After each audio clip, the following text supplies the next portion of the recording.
One of my pet peeves is to observe and chronicle how the 200-year idea of liberal democracy is disappearing before our very eyes due to the various new social conditions arising from technological innovations.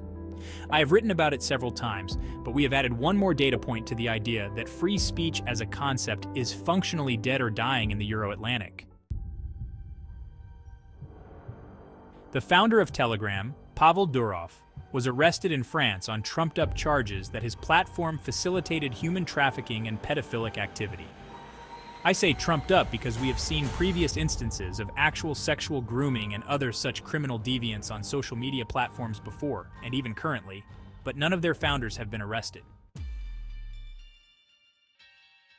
No, the real reason is that Telegram, like X or previously RayRBG or Pirate Bay, is committed to an old-school, mid-90s throwback idea of zero censorship and total freedom of speech. A callback to a time when the internet was imagined to be the ultimate high-tech frontier of utopia. That dream is dead. Durov refused the Europeans' demands to crack his app and is now facing the consequences. Tucker Carlson conducted an interview with Durov a while back and tweeted it out again following the arrest. Pavel Durov left Russia when the government tried to control his social media company, Telegram.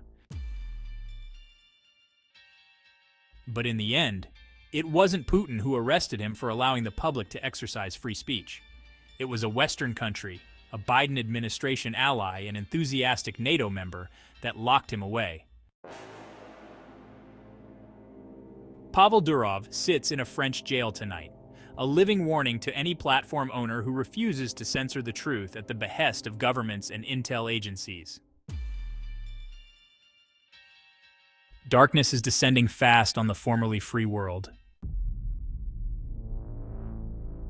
His own life is now on the line. Consider that the Department of Justice has begun a broad criminal investigation into Americans who have worked with Russia's state television networks. This is an easy way to tamp down on any dissenting voices, such as those of Carlson or Elon Musk. If carried out, the effect would be chilling. That's the aim. The same goes for the anti-X crusade in Brazil and Europe. X is ostensibly the only platform to provide zero censorship and thus alternative viewpoints. The Telegram arrest is just a practice run. Consider two questions.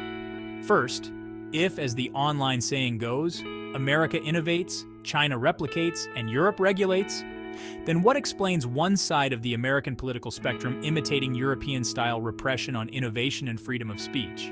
And second, if there are people who are mega-rich, worth more than the annual GDP of mid-sized states, and they see huge international institutions trying to harm them, then what's stopping them from banding together to oppose the very idea of international institutions? In short, from bringing back feudalism? The second question is more relevant, given that, as David Sachs said, using allied countries to circumvent First Amendment protections is the new rendition. The answers might soon look less than hypothetical. Free speech has never been the historical norm of human governmental organization. Even John Milton's career took an unfortunate turn after writing Areopagitica, when he became the lead censor for Oliver Cromwell. Every single technological innovation that leads to freedom of expression inevitably leads to more repression and political theological conflict.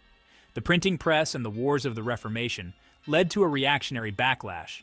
The Industrial Revolution and telegraphs and rail lines led to the age of power imbalance and then imperialism. Social media and the Arab Spring led to, well, what everyone can see in the Middle East. In short, the idea that free speech can remain neutral without power behind it is fallacious. The power will inevitably find enemies. There's no balance in the world unless provided by a great power. Might is still right. Europe and America are now not even nominally defending free speech and dissent against concentrated power. Which brings us back to the next hypothetical. If there are phenomenally rich men in the West, who could quite literally buy half of some continents and create armies if they wished, what is stopping them from banding together to bring about neo-feudalism? Or simply toppling some governments and taking over? What might the backlash to the backlash look like? The answer will almost certainly be not very nice.